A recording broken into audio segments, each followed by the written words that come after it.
안녕하세요. 국가공인 AT 자격시험 세무실무 TAT 2급 강의를 통해 만나 뵙게 된 김혜숙입니다. 반갑습니다. 여러분께서 보고 계시는 TAT 2급은요. 실제로 실무에서 가장 많이 국세청에 전자신고가 들어오는 스마트A 프로그램으로 강의를 같이 진행 받으실 거예요. 원천세, 부가세, 법인세에 대한 전자신고가 들어올 때 스마트A 프로그램에 대한 부분들이 강세이기 때문에 여러분께서 이 스마트A 프로그램을 통해서 AT 자격시험을 준비하고 자격증을 취득한 상태에서 취업을 준비하시게 되면 취업 경쟁력이나 경력 관리 부분에 큰 도움이 될 거라고 생각이 됩니다. 자, 첫 시간에 저와 함께 이제 출발을 하기 위해서는 여러분께서 준비해 주실 내용이 있어요. 눈으로만 보지 마시고 저와 함께 직접 호흡하면서 입력도 해보고 따라해 보면서 재미를 좀 느껴가는 시간이 됐으면 좋겠고요. TAT 2급은 기본적인 회계의 내용을 알고 계신 분들이나 부가가치세 신고에 대해서 기초적인 내용들을 좀 알고 계신 분들이 들으시면 좀 유익한 강의가 되겠습니다. FAT 1급 수준을 공부를 하고 오신다면 TAT 2급 수준의 공부는 잘 진도 맞춰서 진행을 할 수 있는 수준이라고 파악하시면 되겠고요. 자, 준비하실 내용은 한국공인회계사회 홈페이지에 있는 프로그램 설치가 되고 저와 수업을 같이 진행할 강의 백데이터 설치가 돼야 되는데요. 한국공인회계사회 AT 자격시험 홈페이지를 검색을 하셔서 왼쪽 하단에 교육용 프로그램을 다운받아 주시기 바랍니다. 한국공인회계사회 AT 자격시험 검색해서 홈페이지에 접속하시면 프로그램 다운로드가 있고요. 현재 여러분이 공부하고 계시는 기간에 관련된 프로그램 최근 거를 다운받아서 준비해 주시면 되겠고요. 두 번째로는 저와 함께 같이 참여하시기 위해서 저희 준비되어 있는 강의 백데이터를 다운받으셔서 설치까지 해주셔야 되겠습니다. 이 두 가지 준비가 완벽히 됐다. 그러면 이제 저와 함께 TAT 2급 수준, 세무실무 2급 수준의 실무 함께 해보기를 호흡하면서 가보도록 하겠습니다.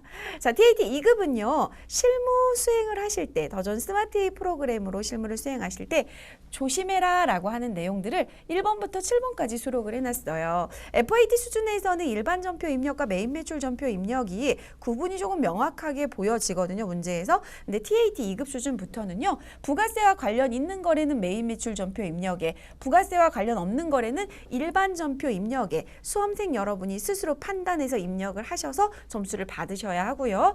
적요 같은 경우는 현재는 타개정 대체 관련된 적요는 반드시 코드를 입력한다라는 시험까지 가장 최근에 수행된 시험을 저하고 지금 보고 계시는 건데 지금까지는 이랬었어요, 여러분. 향후 시험에서는 추가로 문제마다 이를테면 접대비라든지 기부금이라든지 가지급금이라든지 가수금이라든지 TAT 2급 수준의 문제가 되는 개정 과목들에 대해서는 추가적으로 문제 자체에서 적요 가장 적정한 번호를 넣어주세요라고 문제 나올 수는 있어요. 그러면 그 번호를 선택하시면 돼요. 이를테면 접대비 같은 경우는 이를테면 법인 신용카드로 결제를 하게 되는 접대비 내용이다. 그러면 법인 신용카드에 대한 적요 코드 빨간색 부분을 건다라든지 이런 게 이제 추가로 알고 계셨으면 좋겠다라는 거고요. 실무에 연동이 돼서 중요한 부분이고 시험에서는 채권, 채무, 예금에 대해서는 거래처 코드를 걸지 않으면 감점 요인이 된다라는 거고요.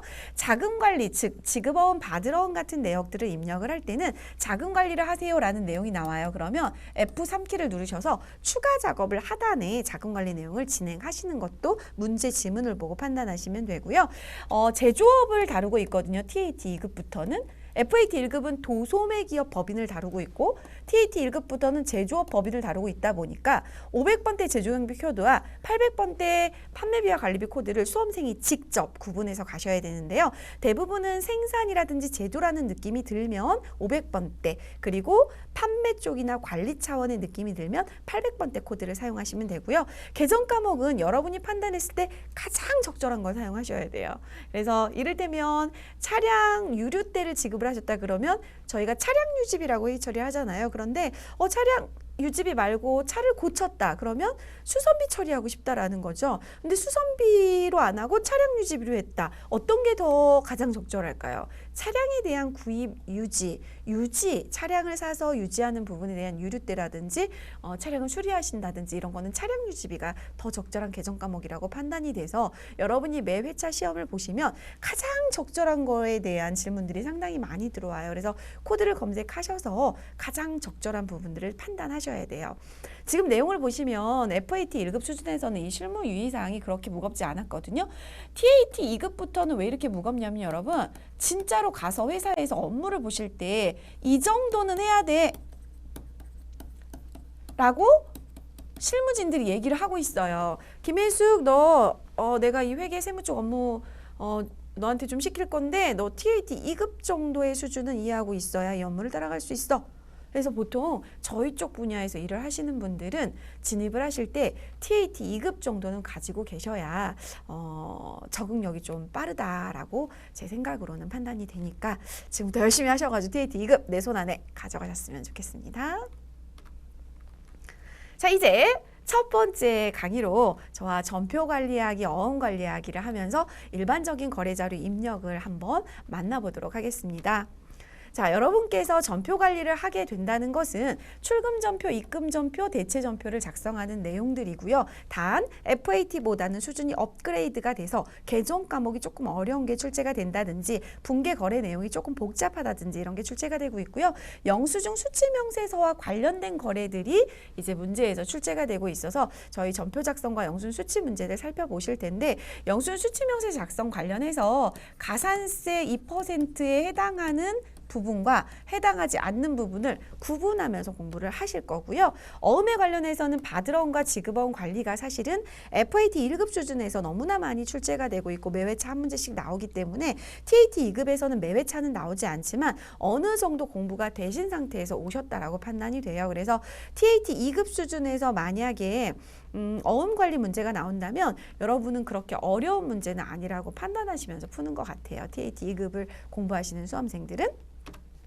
자, 그럼 먼저 전표 작성하기에 앞서서 가벼운 출금 전표, 입금 전표, 대체 전표의 차이 보도록 하겠습니다. 출금 전표는 1번이라고 전표 구분란에 입력을 하면은요. 대변에 자동으로 현금이 입력돼서 나는 차변만 입력하면 돼. 입력 편의를 줄 수 있는 거죠. 입금 전표는 구분란에 2번이라고 입력을 하면은 자동으로 차변에 현금이 기록되면서 대변에 계정 과목만 입력을 하면 돼요. 실제로 시험장에서 저는 출금 입금이 좀 어려워요. 그냥 전부 다 대체 전표로 차변은 3번, 대변은 4번 하면 안 될까요? 오케이, 괜찮아요. 시험에선 뭐만 맞으면 되니까 분계만 맞으면 오케이 되겠어요. 그래서 시험에서는 이런 게 문제는 없지만 실제로 여러분께서 업무를 보신다고 생각해보면 엄청 귀찮아요. 출금 이렇게 하면 대변을 입력 안 해도 되는데 그걸 대변에 현금 이렇게 입력한다고 생각하면 되게 업무의 양이 많아지거든요. 그래서 공부할 때부터 출금 전표는 정확히 출금에, 입금 전표는 정확히 입금에, 대체 전표는 정확히 대체 전표에 하는 게 좋을 것 같습니다. 근데 출금 전표는 어떨 때 하는 거냐면요. 거래 총액이 현금, 즉 대변이 무조건 다 현금인 경우, 다른 계정 과목이 안 나오는 경우, 입금 전표는 거래 총액이 현금, 즉 차변이 전부 다 현금인 경우, 그리고 대체 전표는 현금이 일부가 있거나 현금이 아예 없거나 이런 거래들을 입력하시는 게 바로 3전표 제도의 특성인데요. 여러분 지금 기업 실무 가보시면 거의 대부분의 기업은 3전표제로 실무를 수행하고 있기 때문에 저희 AT 자격시험은 실무에 입각한 자격시험이라서 이렇게 출제가 되고 있다라고 보시면 되겠습니다. 자, 이제 전표를 입력을 할 때 고민해야 될 내용이 있어요. 전표를 입력할 때 무조건 이제 시험에서는 문제 주어지니까 하지만 회사에 가셨을 때는 이거 내가 입력해야 돼 말아야 돼? 일반 전표 입력해야 돼? 메인 매출 전표 입력해야 돼? 이거 증명서류가 맞는 거야? 그게 아마 신입사원들이 들어가서 처음으로 질문하는 걸 거예요. 제가 실무를 볼 때 직원을 딱 채용하고 나서 첫 번째 받는 질문 중에 가장 대표적인 게 바로 이거예요. 세금계산서, 계산서, 신용카드 매출 전표 영수증, 현금 영수증이 없는데도 법인 통장에서 돈이 나갔어요. 그럼 이게 맞는 건가요? 이렇게 물어봐요. 그래서 여러분께서 이제 기준점을 정하셔야 돼요. 정규증명 서류를 이해하고 나서 업무를 하셔야 되고 이 정규증명 서류에 대한 이해 문제가 TAT 2급에 나오고 있기 때문에 같이 맞물려서 가시면 되겠죠. 원래 여러분 3만 원 초과 거래는요. 요 서류들이 전부 다 있어야 돼요. 좀 금액이 크다고 세법적으로 판단했다, 회계적으로 판단했다라고 보시고요. 3만 원 넘었어? 그러면 신용카드, 현금 영수증 수행해서 계산서 있어야 돼. 그거 만약에 수취하지 않았으면 법인세 신고할 때 2% 가산세 부과한다? 이렇게 나오는 게 현재 세법이란 말이에요. 그래서 이걸 수취하지 않았으면 그냥 영수증을 수취한 거니까 영수증 수취명세서 작성하고 거기에 대한 공급가액의 2% 금액, 이제 얘가 따로 세금계산서나 뭐 얘네들처럼 부가세가 별도로 표기된 게 아니니까 그 총액 있죠? 거기에 2%를 가산세를 부과를 하게 돼요. 그 다음에 그래? 그럼 조심해야 되겠네 했는데 얘네들을 받을 수 없는 거래들이 있다라는 거죠. 즉 얘네들을 받을 수 없는 것들이 있던데 여러분 제가 한번 예를 들어 볼게요. 여러분 혹시 자동차 이렇게 혹시 타고 다니시는 분들, 개인 승용차 타고 다니시는 분들 있으면 보험 가입하시잖아요. 근데 보험료가 3만 원 다 넘어요. 근데 보험회사에 내가 보험료를 만약에 한 60만 원 정도 송금을 했고 그거에 대한 보험 증권을 받았단 말이죠. 이 매출 전표나 현금 영수증이나 세액계산서 계산서가 없어요. 법인 통장에 돈은 나갔고 보험 증서만 받았어요. 될까요? 안 될까요? 3만 원 초과 거래 중에서 제외 대상 거래가 바로 이런 금융보험 용역이에요. 이거는 그러면은 보험 증서 같은 걸로 금융보험 용역은 대체가 되는 거죠. 이렇게 해서 이런 부분들이 증명서류로서 판단이 이루어져야지만 문제를 푸시는데 원활하게, 실무를 하시는데 원활하게 돌아가요. 자, 앞서 말씀드린 것처럼 만약에 3만 원이 넘었는데 그거는 괜찮아 라고 하는 거 방금 제가 보험 얘기했었잖아요. 여기 16번에 보시면 금융보험 용역, 요거는 더존 스마트A 프로그램에 있는 제외 대상을 제가 그대로 캡처를 떠서 넣어놓은 거예요, 여러분. 원천징수 대상 사업소득이라든지 세금이라든지 보험료 등은 지출 증빙 특례 규정에 의해서 일반 영수증이나 입금표를 받으셔도 괜찮아요. 2% 가산세 부과되지 않아요 라고 하는 것들이 이 15번부터 해서 35번까지 나와 있단 말이죠. 만약에 고속도로를 달리고 있는데 35,000원의 유류 통행료가 나왔다고 가정을 해볼게요. 그러면 여러분 혹시 승용차 가지고 고속도로 달리다 보면은 그 도로 통행료 이렇게 뽑으시는 데 있잖아요. 거기에서 35,000원을 뽑았는데 그건 세금계산서도 아니고 신용카드도 아니고 현금일수도 아니고 그냥 현금 주고 왔다. 뭐 이렇게 된다면 그런 것들이 여기에 해당하는 거. 그리고 여러분 만약에 승용차 얘기가 이제 계속 나오는데 승용차를 끌고 다니시는 분들은 자동차세가 매년 나온단 말이에요. 그러면 국가가 세금을 내라고 해서 냈는데 그 고지서가 이렇게 날라와서 냈는데 그거는 앞서 보신 서류들이 없단 말이죠. 괜찮다라는 거죠. 이렇게 해서 요 관련된 내용들은요. 제외 대상 거래인 것만 더존 스마트에서 체크해 주시면 가산세 부과되지 않는 자리로 인식이 되게 되고요. 또 하나. 나 이거 송금했어요. 그래서 송금한 거에 대해서 계좌번호 같은 걸 넣으시게 되잖아요. 그러면 가산세가 적용되지 않는 거래들이 있어요. 이를테면 간이과세자로부터 부동산 임대 용역을 제공받은 거래나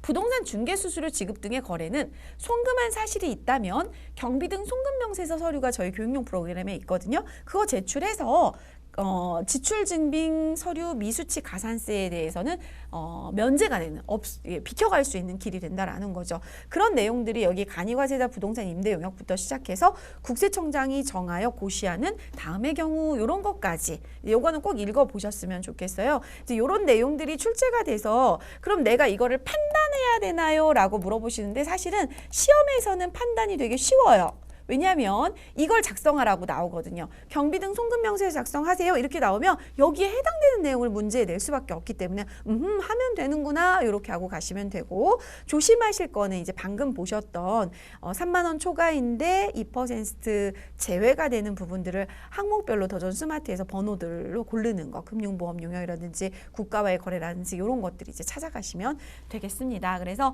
이런 것들이 실제로 이제 업무 보실 때 가장 이제 중요하게 일선에서 초급자들이 고민해야 될 이야기들이에요. 그래서 TAT 2급 수준하고 FAT 1급 수준이 뭐가 다르냐면 여러분 FAT 1급 수준은요. 영수증 수치명세서만 나와요. 약어로 쓸게요. TAT 2급은요. 이거 포함해서 제외 대상 거래들이 같이 나오면서 여기에 송금명세서 제출분도 포함해서 나오고 있어요. FAT 1급에서는 제외 대상이 출제가 되지 않아요. 근데 TAT 2급에서는 제외 대상을 포함해서 출제를 하고 있습니다.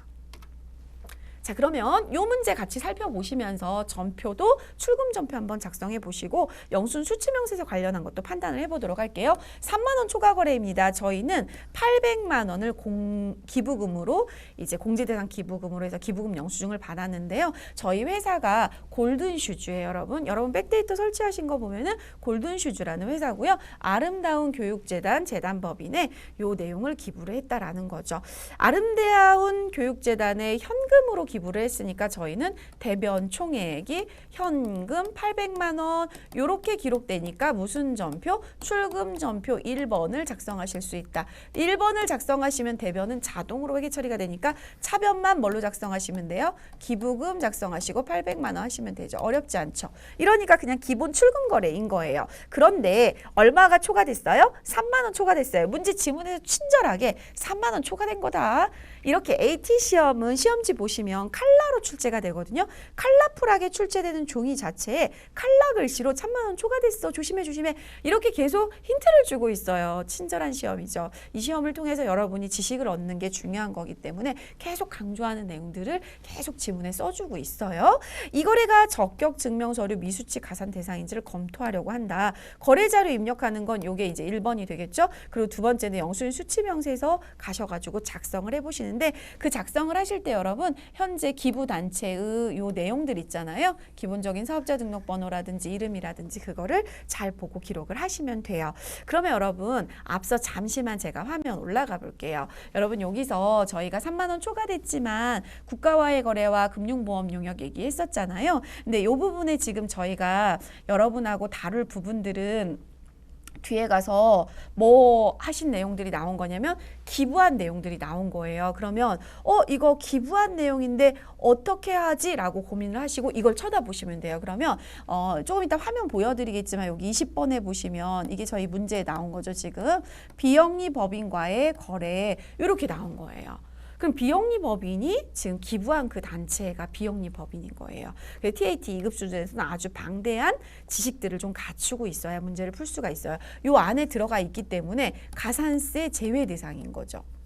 그죠? 그러면 이 코드를 걸어주시면 돼요. 이 코드를 걸어주시잖아요. 그러면 얘가 가산세 제외 쪽으로 자료가 들어가요. 그래서 지금부터 이 문제를 보시고요. 출금전표 작성하시고 영수증 수치명세서에서 가산세 제외로 들어가는 거 확인해 보도록 하겠습니다. 더 좋은 스마트 A 프로그램의 사용 급수는 TAT 2급으로 선택을 해주시고요. 저희 코드는 2638에 주식회사 골든슈즈로 로그인을 해주시면 되겠습니다. 저희 문제 풀어보기 위해서 회계 쪽 파트에 재무회계에 전표 입력의 일반 전표 입력으로 가실 거고요. TAT 2급에서는 재무회계 파트와 인사급여 파트 이 부분이 출제가 되고 있습니다. 자, 전표 입력에서 저희가 만나봤던 기부금 영수증은요. 부가가치세 거래와 관계가 없기 때문에 일반 전표 입력으로 들어가 주시고요. 날짜는 저희가 기부한 날짜를 쓰셔야 되는데 여러분 연월일에 보시면 2020년 3월 2일이라고 되어 있습니다. 날짜 틀리면 이 분계는 다 틀려요. 점수를 못 받기 때문에 날짜가 가장 중요하다고 말씀을 드리고요. 출금 전표이므로 1번. 자, 1번을 넣으시면 대변에 자동으로 현금이라고 기록이 되는 게 바로 출금 전표이고요. 차변에 저희가 기부금만 넣으면 되기 때문에 기부금으로 입력을 하시면 되겠고요.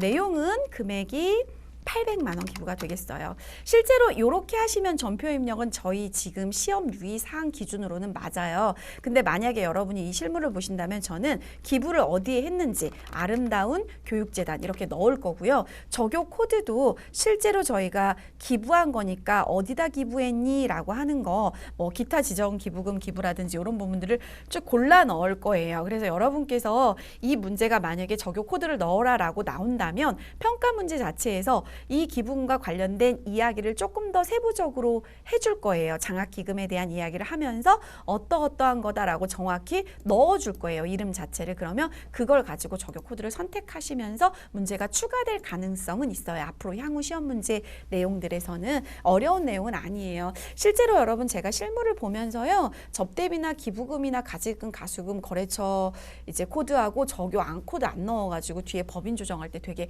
애먹어서 다시 고치는 사례들이 문제들이 너무나 많아요. 그래서 이거 좀 배우고 왔으면 좋겠어 라는 얘기들을 많이 하거든요. 그래서 이제 AT 시험이 실무에 입각한 시험이라서 점점 더 조금씩 한 단계씩 나아질 거라서 여러분이 그 시험에 잘만 응대하시면서 생각하시면 실무 능력이 키워진다라고 보시면 돼요. 자, 첫 번째 거래자로 입력하셨잖아요. 근데 반드시 3만 원이 초과됐다면 관련 서류가 있어야 되는데 없다라는 거죠. 그래서 3만 원 초과된 거에 대한 영수증 수치 명세서를 검토해라 라고 나온 거죠. 검토하러 가보자는 거죠. 갔어요. 그래서 거래 일자를 똑같이 2020년 03월 2일로 넣고요. 상호는 재단법인 그대로 쓰시면 돼요. 실제 실무 프로그램에서는 이 부분이 이제 앞에 일반 정표 입력해서 거래처 코드도 걸고 내용도 걸어서 자동으로 인식되게 하는 부분들도 있는데 시험에서는 저희가 직접 이걸 입력하시면서 가게 되어 있어요. 아름다운 교육재단의 내용이고 이 내용에 대한 대표 이름 같은 부분들은 기록이 되어 있지 않으니까 넘어가면 되고요.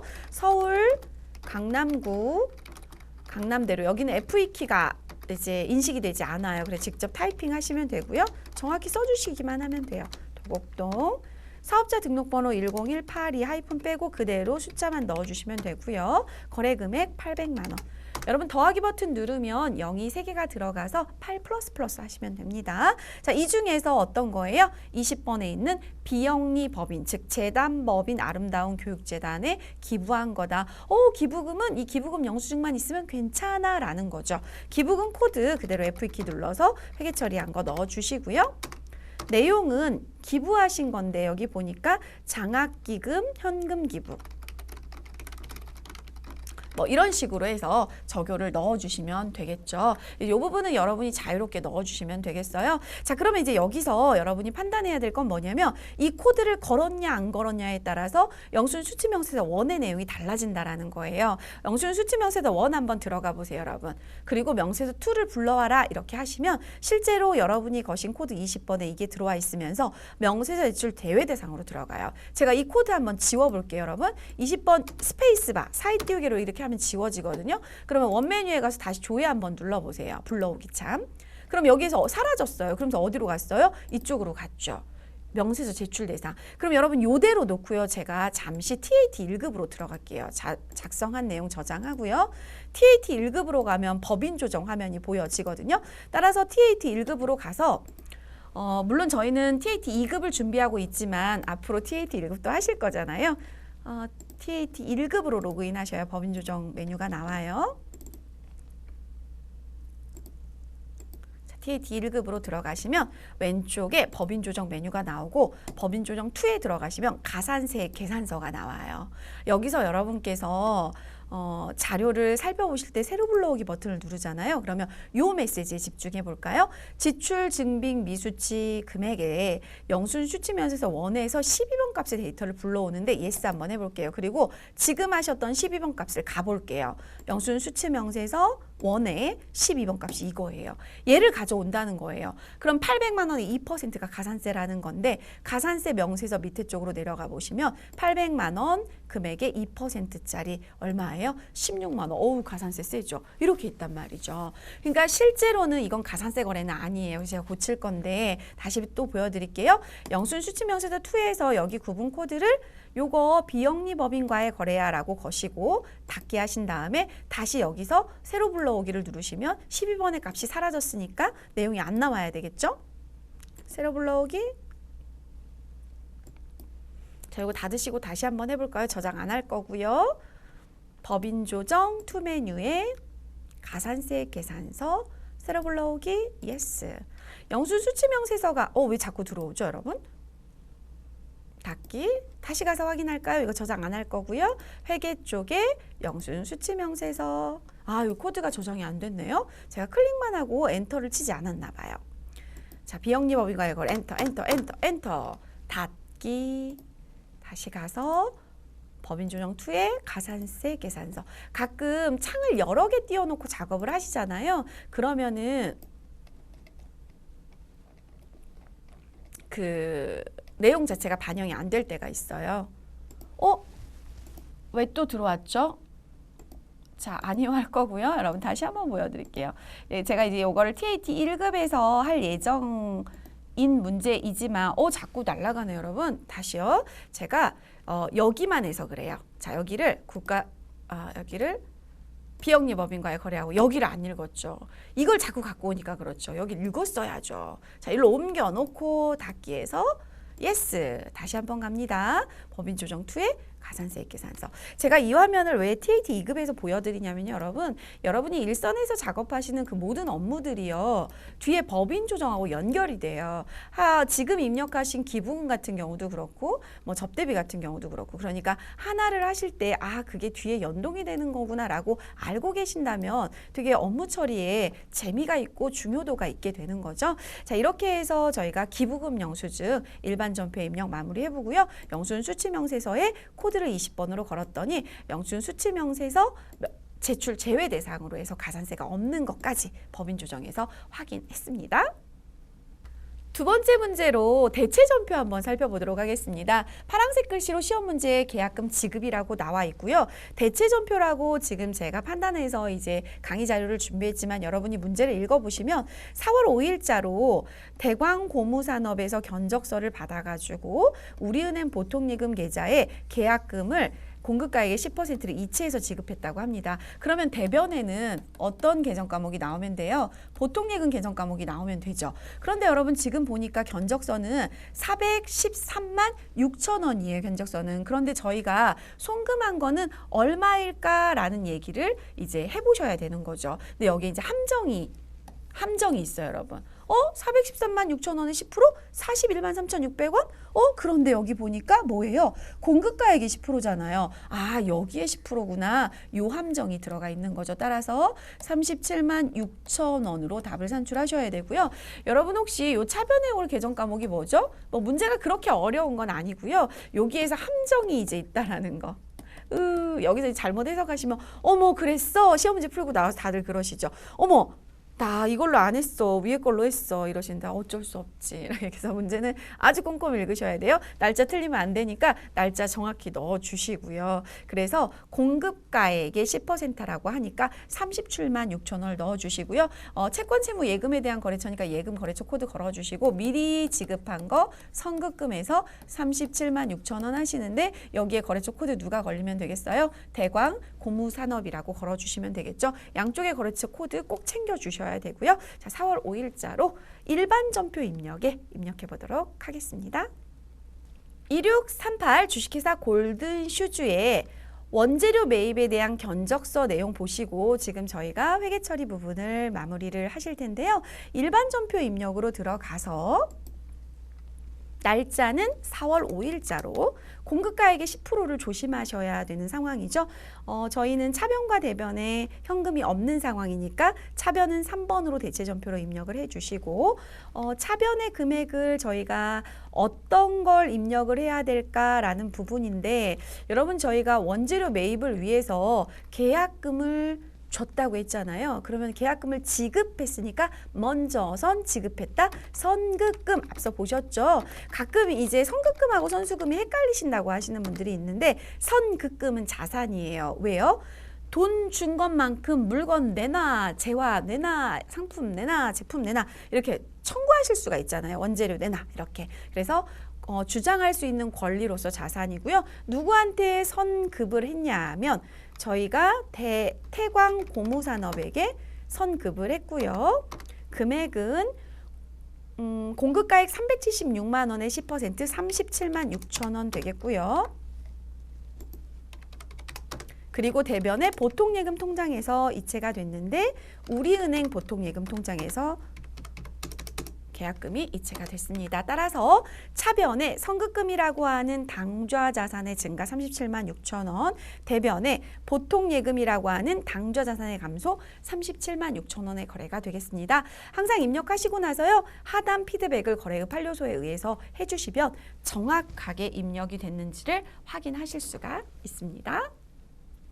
이제 어음 거래를 살펴보도록 할 텐데요, 여러분. 저희가 받을 어음 거래하고 지급 어음 거래는 FAT 1급 수준에서 다 공부를 하고 오신 내용이라고 판단은 돼요. 하지만 한 번 더 언급을 하고 저희가 TAT 2급 수준에서는 이게 빈도수가 FAT 1급만큼 높진 않아요. FAT 1급은 매 회차 문제가 나오고 있지만 TAT 2급은 6회차 중에서 한 2번 정도 아니면 많으면 3번 정도 왔다 갔다 나오고 있으니까 그 수준을 잘 보시면 되고 TAT 2급하고 FAT 1급이 수준 차이가 있습니까? 라고 물어보신다면 어음은 똑같아요.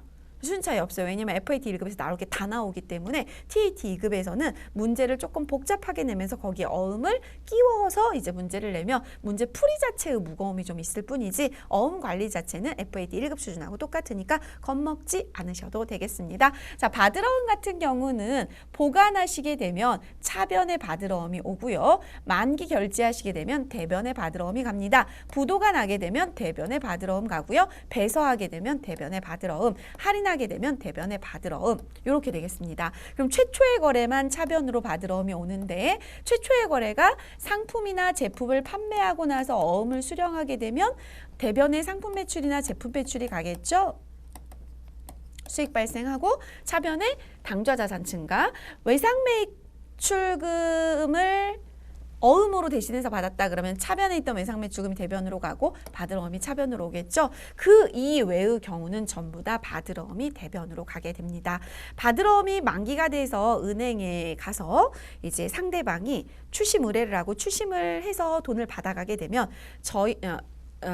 우리가 어음을 받아갖고 우리가 상대방의 어음을 들고 가서 돈 주세요 하고 추심 의뢰를 하고 추심이 되게 되면 우리 통장에는 돈이 들어오게 되겠죠. 그리고 바드러움이 이제 권리가 없어지게 되는 거고, 만약에 만기가 돼서 어음을 들고 은행에 갔는데요. 은행에서 이 회사 부도 났어요 하고 지급 거절 당하면 차변에 부도 어음과 수표로 기록을 해놨다가 6개월 정도 경과가 되면 대손으로 확정 지으셔서 대손 충당금이나 대손 상각비로 회계 처리하시면 되고요.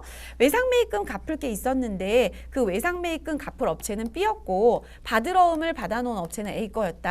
근데 금액이 일치가 돼서 야, 너 A 거 어음 가져가. 내가 B 너한테 줘야 될 외상매입금하고 상계 처리할게. 그럼 이런 회계 처리가 나오겠죠. 그리고 상품이나 원재료를 구입하게 됐을 때 이 가지고 있던 얘는 C한테 구입했는데 A 거 어음하고 금액이 똑같아서 원재료나 상품 구입하면서 자, A 거 어음 너가 가져가 그러면 배서가 되는 거고요. 자, 저희가 현금 흐름이 원활하지가 않아서 A한테 받아놓던 어음을 은행으로 가져가서 할인료를 적용을 해서 일부 금액을 떼이고 할인료는 은행이 가져가고 나머지 금액만 저희 통장으로 입금이 되면 매출채권 처분 손실이라는 할인료는 영업의 비용으로 회계 처리가 되고요.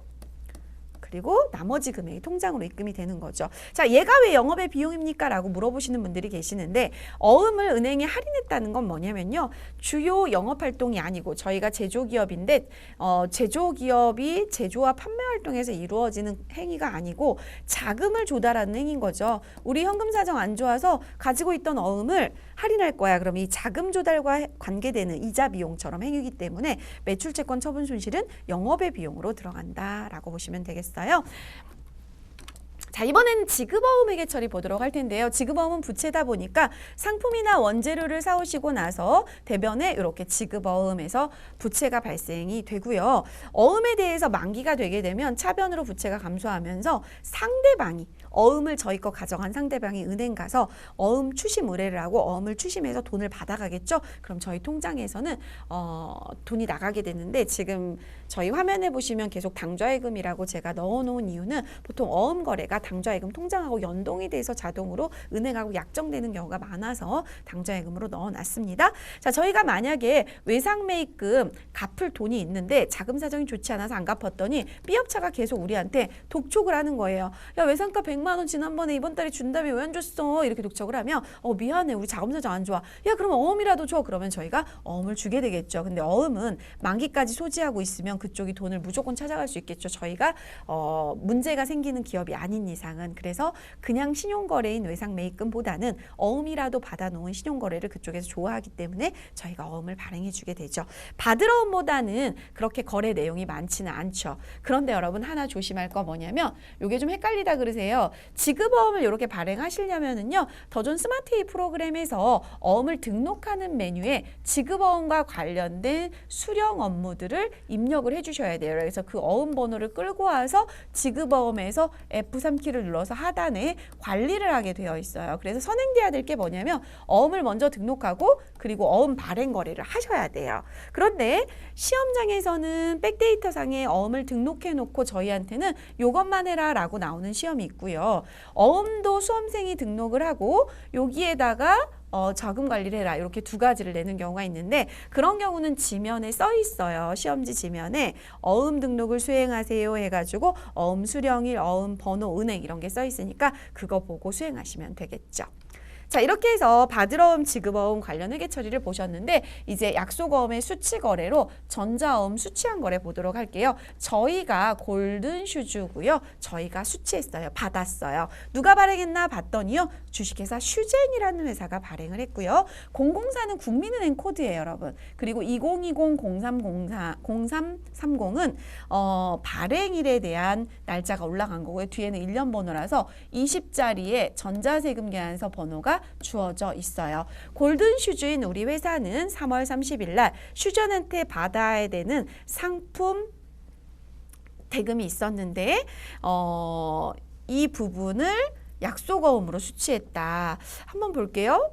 슈젠의 상품 외상대금하고 계약금도 수취했네요. 그럼 여러분 이 5,200만 원 금액 중에서 일부는 외상대금이 될 것 같고요. 일부는 계약금이 될 것 같은데 자 외상으로 얼마를 받아야 되고 계약금으로 얼마를 받아야 되는지를 수험생이 판단을 하게 해놨네요. 즉 저희는 조회 업무를 진행을 해야 되겠죠. 저희가 3월 30일자로 주식회사 슈젠에 외상대금 저희 받아야 될 돈이니까 외상 매출금을 조회해서 얼마 그게 나오면 나머지 금액 즉 여기에서 외상대금을 뺀 나머지 금액이 계약금으로 가면 되겠죠. 받은 계약금이니까 선수금 되겠네요. 그럼 회계처리는 어음을 받았으니까 차변에는 받을 어음이고 상품 매출 거래니까 맞죠. 그리고 대변에는 받아야 될 외상 매출금 약어로 쓸게요. 그리고 미리 받은 계약금 선수금 이런 회계처리가 나오겠네요. 받을 어음 은 자금 관련 정보를 받을어음 현황에 반영하려면 키보드의 F3키를 누르시거나 기능 모음의 자금 관리 버튼을 눌러서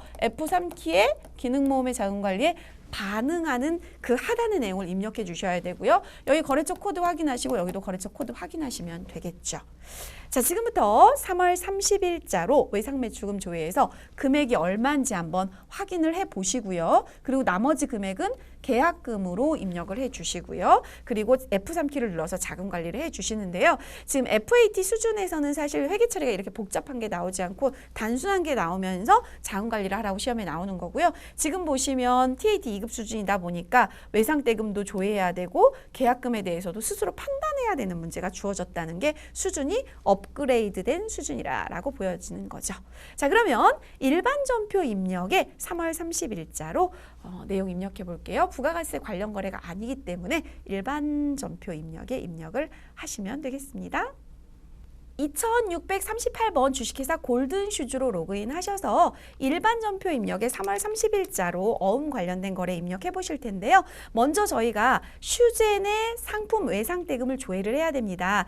거래처 원장이라는 곳에 들어가셔서 거래처 원장은 마지막 날짜를 정확히 3월 30일로만 써준다면 그 기간 3월 30일까지의 상품 매출 외상 매출금 금액이 거래처에 얼만큼이 있나 슈젠 검색하실 수가 있는 게 바로 거래처 원장이에요. 그래서 이제 TAT 2급부터는 여러분께서 여러 가지 장부들이나 이런 걸 조회하시면서 찾아가셔야 되는데 실제로 기업 실무에서 업무를 하시다 보면 거래처 원장이라든지 이런 부분들을 자유자재로 들어갔다 나왔다 하셔야 돼요. 자, 얼마 있어요? 4,565만 원이 슈젠한테 받아야 되는 외상 매출금이네요. 그러면 저희가 지금 어음으로 받은 건 5,200이죠.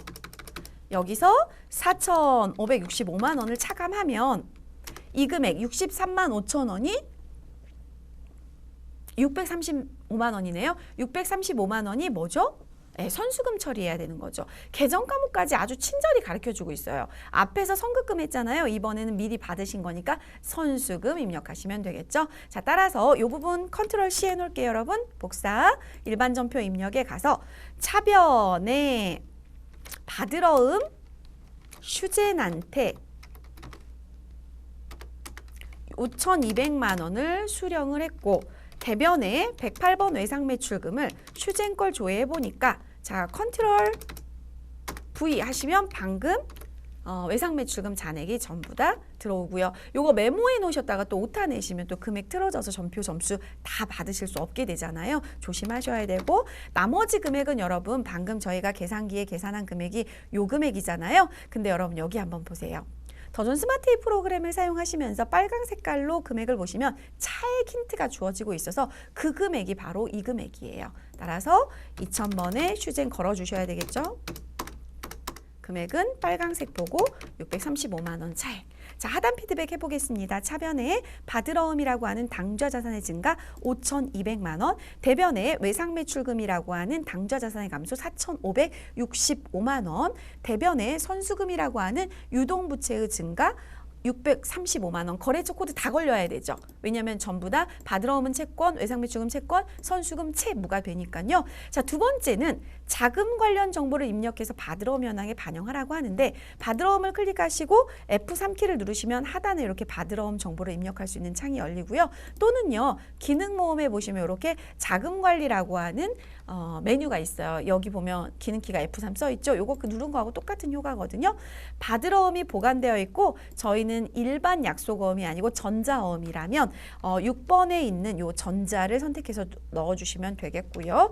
어음 번호는 직접 입력하십니다. 여기서 이제 질문을 하시는 분들이 계세요. 어떨 땐 내가 어음 번호를 입력하고 어떨 땐 FAQ로 가져오나요?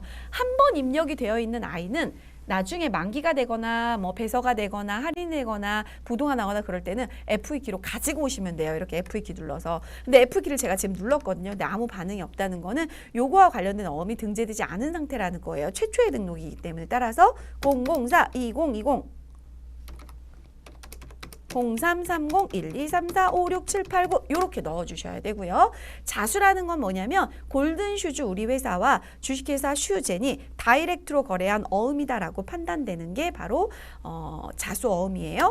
그리고 발행일은 전표 날짜가 그대로 와서 인식이 됐고요. 만기일은 여러분 어음에 보시면 왼쪽에 지급기일이라고 되어 있는 2020년 06월 30일이 만기일이에요. 은행은 국민은행이고요.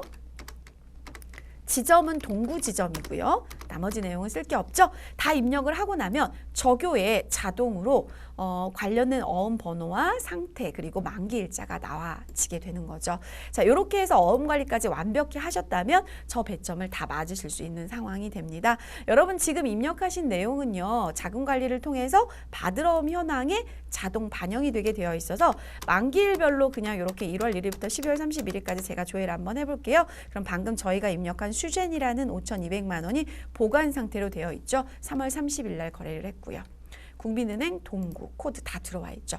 이렇게 해서 자금 관리 부분까지 수행을 하셔야 받으러움을 관리할 수 있는 데까지 진행이 된다라는 거죠. 이렇게 해서 약속어음 수취의 거래 입력 마무리했습니다. 이렇게 해서 세무실무 TAT 2급 저희가 1강을 마무리했습니다. 뭐 그렇게 어려운 내용은 아니었지만 그래도 좀 기억해야 될 내용들이 있다고 보여지고요. 출금 전표는 1번으로 입력하는 습관 들여주시고요. 입금 전표는 2번, 대체 3번, 대체 4번 차변, 대변 구분해서 입력해 주셔서 실무 대비하셨으면 좋겠고요. 3만 원 초과 거래는 항상 판단을 하셔야 돼요. 세금 계산서, 현금 영수증, 계산서, 신용카드 매출 전표라는 정규증명 서류가 없다면 걔가 가산세 대상이 될 텐데 3만 원 초과됐어도 가산세 대상이 안 되는 아이들이 있다. 즉 원천징수 사업소득, 국가와의 거래, 세금, 금융보험 용역, 비영리 법인과의 관계 이 부분은 여러분 저희가 기부금으로 문제 풀어본 내용이 여기 부분에 해당되죠. 그리고 요건에 해당하는 거래로서 그 간이과세적 관련된 거래라든지 여러 가지 것들 그 내용이 통장을 통해서 송금을 했다면 경비등 송금명세서를 제출을 하면 가산세 제외 대상으로 들어간다라는 거고요. 역시나 얘네들은요. 영순 수치명세서 가셔서 관련 코드를 꼭 걸어주셔야 돼요. 그러면은 제외 대상으로 자동으로 반영이 되게 되어 있습니다. 받으러움 회계 처리는 차변은 받으러움이 올 때는 어음을 수령한 경우고요. 대변은 만기나 배서나 할인의 경우, 부도의 경우도 대변으로 가죠. 자, 지급어음은 지급어음 발행 전에 상단부에 어음 등록을 클릭해서 어음을 먼저 등록하는 걸 선행하셔야 되는데 시험에서는 이게 등록이 되어 있는 경우도 있고 안 되어 있는 경우도 있어서 문제 지문을 보고 판단을 하셔서 등록을 해야 된다 그러면 하시고 등록이 이미 되어 있다 그러면 끌고 오셔서 FEQ로 사용만 하시면 되고요.